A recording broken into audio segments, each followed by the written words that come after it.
ഹിന്ദി മാസ്റ്ററല്ലേ? Oh you are great. 10 മണിക്ക് വരാമെന്ന് പറഞ്ഞിട്ട് കൃത്യമായി 9:55 എത്തി. Oh it's perfectly alright. Please come in. Please take your seat. Please take your seat.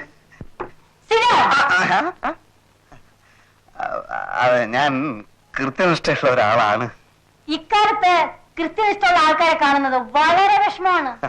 എന്റെ അച്ഛനും വലിയ കൃത്യനിഷ്ഠയുള്ള ആളായിരുന്നു. ആ തോന്നി. ബ്ലഡിലുള്ളതാണ്. 10 ഗുണം 10 ഗുണം. സാർ, എന്റെ മോളുടെ ഹിന്ദി വളരെ വീക്കാണ്. നന്നായി നന്നായി, ഞാൻ പറഞ്ഞു കൊടുക്കാം. എന്റെ വല്യച്ഛൻ ഒരു ഉത്തർപ്രദേശുകാരനായിരുന്നു. ഒരു ഹിന്ദി ചുറ്റുപാടിലാണ് ഞാൻ വളർന്നത്. സാറിന് ആദ്യം കണ്ടപ്പോഴേ എനിക്ക് തോന്നി സാറിന് ഒരു north Indian cut. Rajesh Khanna എന്ന് പറയുന്ന ഒരു ഹിന്ദി നടനെ പറ്റി കേട്ടിട്ടുണ്ടോ? കേട്ടിട്ടുണ്ട്. അദ്ദേഹം എന്റെ ഒരു അമ്മാവനാ വകയിൽ. ആണോ? എന്റെ മോൾ ഇത് കേട്ട അന്തം വിടും. വിടട്ടെ. സത്യത്തിൽ രാജേഷ് ഖന്ന അമ്മാവനാണ് എന്നെ ശരിക്കും ഹിന്ദി പഠിപ്പിച്ചത്. അയ്യോ, അപ്പോ എന്റെ മോളുടെ ഭാഗ്യം തന്നെ. സാറിന് വലിയൊരു ഫീസ് തരേണ്ടി വരുമല്ലേ? ഫീസ് എനിക്കൊരു പ്രശ്നമല്ല. എന്റെ സ്റ്റുഡന്റ് വളരെ നന്നായിരിക്കണം. പിന്നെ ഈ ഹിന്ദി ഒരു രാഷ്ട്രഭാഷയാണല്ലോ നമ്മുടെ. ഈ രാഷ്ട്രഭാഷ നന്നായിട്ട് ഇങ്ങനെ പ്രചരിപ്പിക്കുക എന്നുള്ളതാണ് എന്റെ ജീവിത ലക്ഷ്യം തന്നെ. ഒരുപാട് നാളായിട്ട് പറയുന്നതാണ് ഹിന്ദി സാറിന്റെ കാര്യം. ഇങ്ങനെ ഒരാളെ കിട്ടാനായിരിക്കും ഇത്രയും നാൾ വൈകിയത്. പിന്നെ എനിക്ക് എന്റെ സ്റ്റുഡന്റിനെ കാണാൻ നേരമായി. ഓ 10 o'clock. കൃത്യനിഷ്ഠ. മോളെ മീനു, ഹിന്ദി മാസ്റ്റർ വന്നിരിക്കുന്നു. വേഗം ഒരു പുസ്തകം വാ. പിന്നെ രാജേഷ് ഖന്ന അമ്മാവന്റെ കാര്യം എന്റെ സ്റ്റുഡന്റിനോട് ഇപ്പൊ പറയണ്ട. കുട്ടി ഭയപ്പെടും. അത് നമുക്ക് പിന്നെ പറയാം. You are right, you are right.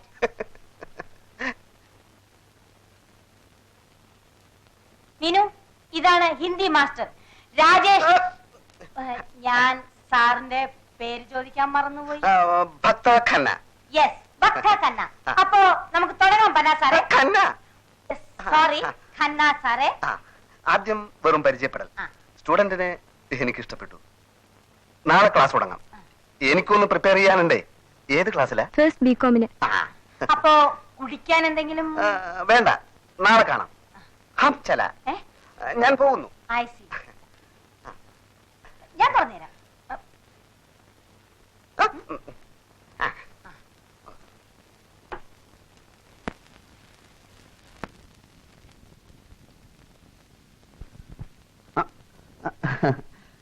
മാഞ്ഞു പോയതാ. ഓ അത് ശരി. അല്ല സാറ്, ഞാൻ മേജർ നായരുടെ മകളെ മകളെ ഹിന്ദി പഠിപ്പിക്കാൻ വന്നതാ. മകളോ? അങ്ങനെ ഒരു മകളില്ലല്ലോ. മേജർ നായർ എന്റെ അച്ഛനാ. ഓ അത് ശരി. ഞാൻ അദ്ദേഹത്തിന്റെ ഒറ്റ മോനാ. ഹിന്ദി ക്ലാസ് എനിക്കാ. പക്ഷേ എന്റെ അമ്മ സ്മോൾ പോക്സ് വന്ന് കിടക്കുക. ഇവിടെ ക്ലാസ് എടുക്കാൻ പറ്റില്ല. സാറിന്റെ വീട്ടിൽ ക്ലാസ് എടുക്കാൻ അങ്ങനെ സൗകര്യം. എക്സാം എടുത്തിരിക്കുകയാണ്. പെട്ടെന്ന് ക്ലാസ് എടുത്ത് തീർക്കണം. അങ്ങോട്ട് പോവാ.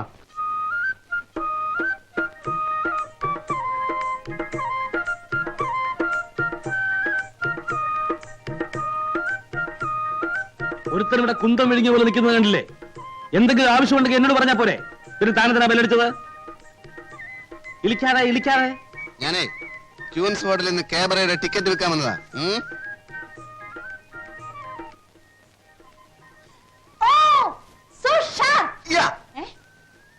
മനുഷ്യ ഹേ തുമാരാ പതി? എന്തോന്ന്? ഈ മനുഷ്യനാണോ മേഡത്തിന്റെ ഭർത്താവ്? ആണെന്ന് പറയാം. സാറ് വന്നാട്ടെ.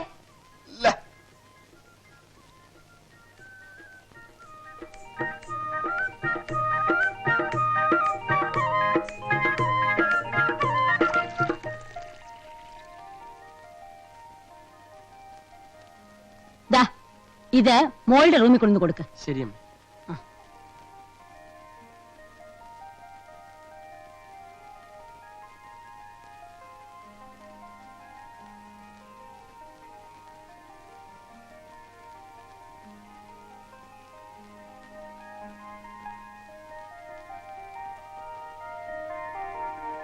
ധൃതിയില്ല. ദിവസവും പകൽ മുഴുവനും ഞാൻ ഇവിടെ വന്ന് പഠിപ്പിക്കാം. ഒരു മാസത്തിനകം കുട്ടിയെ കൊണ്ട് ഹിന്ദിയിൽ ഞാൻ കവിത എഴുതിക്കും. മാസ്റ്റർ എന്നെ കുട്ടീന്ന് വിളിക്കണ്ട, മീനു, അത് മതി. മതി, അത് മതി. എനിക്കും അതാ ഇഷ്ടം, മീനു.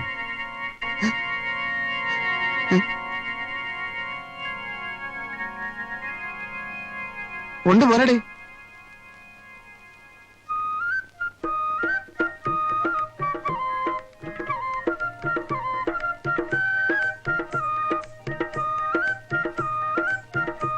ഇവിടുത്തെ വേലക്കാരനാണോ? ആണെന്ന് തോന്നുന്നു. അമ്മയുടെ പുതിയ റിക്രൂട്ട്മെന്റ് ആയിരിക്കും. യൂസ്ലെസ്.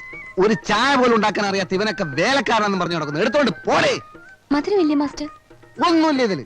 താൻ പോയി ഒരു നല്ല ചായ ഇട്ടുണ്ടോ? ഇത് ഞാൻ ഉണ്ടാക്കിയല്ലോ. പോയാനാ പറഞ്ഞത്.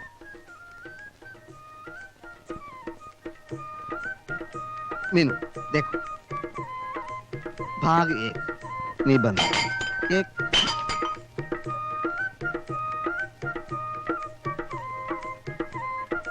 मीनू इधर देखो. കേവലം പാഠപുസ്തകങ്ങളെ മാത്രം അവലംബിച്ച് ക്ലാസ് എടുക്കാൻ എനിക്ക് കഴിയില്ല. ഹിന്ദിയിൽ നല്ലൊരു അടിത്തറ നമുക്ക് കെട്ടിപ്പടുക്കണം.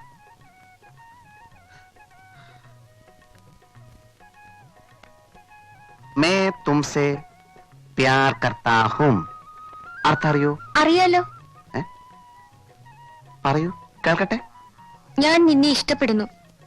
ഇഷ്ടപ്പെടണമെന്നല്ല, ഞാൻ നിന്നെ പ്രേമിക്കുന്നു. മനസ്സിലായോ? എന്താ പറഞ്ഞത്? പറയൂ. ഞാൻ നിന്നെ പ്രേമിക്കുന്നു. മുതിർന്നവരെ നിന്നെ എന്ന് വിളിക്കരുത്, നിങ്ങളെ എന്ന് പറയൂ. പറയൂ, പറയൂ, പറയൂ. ഞാൻ നിങ്ങളെ പ്രേമിക്കുന്നു. मैं तुमसे प्यार करती हूँ. ഞാൻ നിന്നെ സ്നേഹിക്കുന്നു, ആരാധിക്കുന്നു, സ്വന്തമാക്കാൻ ആഗ്രഹിക്കുന്നു. നീ വരില്ലേ? നീ വരില്ല. Stupid. Get out from my classroom. എന്താ മാസ്റ്റർ? വായിലും മൂക്കിലും പൊടി കയറില്ലേ? എപ്പോ നോക്കിയാലും ഒരു ചൂലിന്റെ ശല്യം. മീനു, ഈ ചൂലിനോട് കടന്നു പോകാൻ. എന്നെ കൊണ്ടൊന്നും പറയിപ്പിക്കരുത്. എടോ, എന്താ പറഞ്ഞത്? മീനു എന്ത് പറഞ്ഞാലും ഞാൻ പോവില്ല. ഈ മുറി നല്ലോണം വൃത്തിയാക്കണമെന്ന് അമ്മ പറഞ്ഞു. അമ്മ പറഞ്ഞാൽ ജീവൻ പോലെ ഞാൻ. അമ്മയോട് ഞാൻ ചോദിക്കട്ടെ, ഓരോ ശല്യങ്ങള്.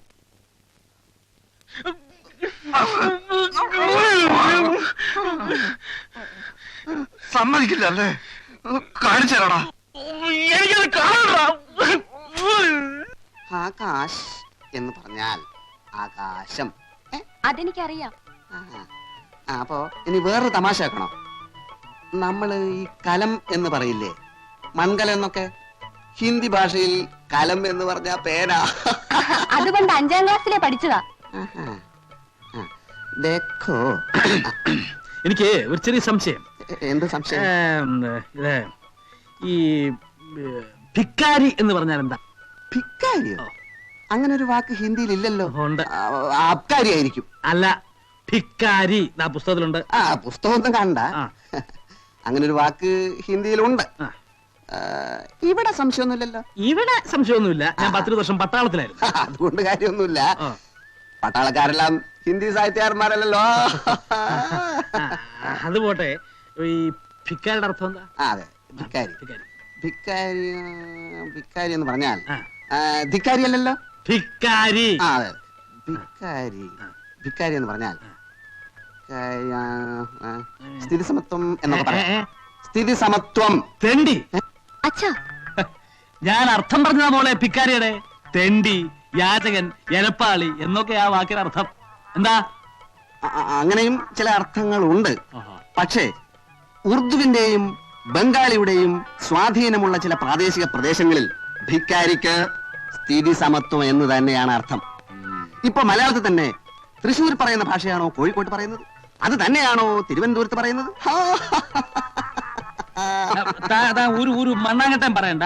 ഭിക്കാരി എന്ന വാക്കിന് ഞാൻ പറഞ്ഞതിനാണ് അർത്ഥം. വേണം ഡിക്ഷണറി കൊണ്ടുവരാം, ബെറ്റ് ഉണ്ടേ വെക്കാം. അങ്ങനെ വാശി പിടിക്കാതെ. ഒരു ഭാഷയും ആരുടെയും കുത്തകയല്ല. ഉദാഹരണത്തിന് ഞാനൊരു വാക്ക് ചോദിക്കാം, അതിന്റെ അർത്ഥം പറയൂ. പറയാം. മക്കാബ്ര.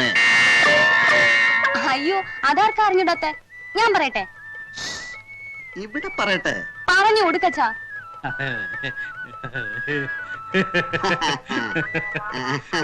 വലിയ തമാശക്കാരൻ തന്നെ. മോളത് പഠിക്ക. ഭിക്കാരി ഭിക്കാരി ഭിക്കാരിയും കൂടെ കൊണ്ടുപോയിക്കോളൂ. Thank you.